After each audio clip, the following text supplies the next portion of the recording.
On August the 22nd, the UN, for the first time, will dedicate this day in remembrance for the victims of religiously motivated violence. The resolution was passed on May the 28th after the proposal of Poland, the United States, Canada, Brazil, Egypt, Iraq, Jordan, Nigeria and Pakistan. This initiative is widely applauded by organizations that are aware of the anguish suffered by religious minorities in intolerant countries. ACN is defending the position and the rights of Christians, especially when they are discriminated, suffering or persecuted for the last 70 years. So therefore we are very happy about the declaration of this commemorating day on the 22nd of August because that builds us a platform and provides us with a possibility to act against further acts of violence, especially when you take into account that the majority of the persecuted people, therefore the majority of people against which acts of violence take place are Christians worldwide.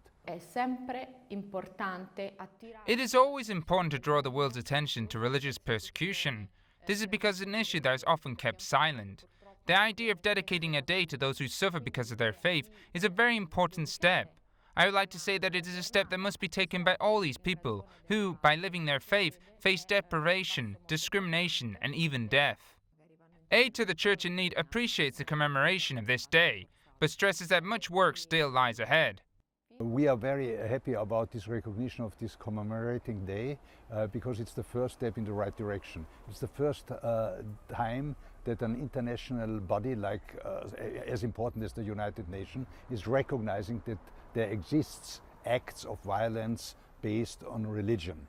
And with this recognition one is acknowledging the problem and one can then use that as a platform for future measurements against these violence acts. We are convinced it's the right step in the right direction.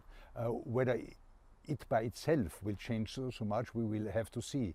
However, we should bear in mind that it is really the duty of the nations and the international organization like the United Nations to fight for religious freedom and against acts of violence based on religion.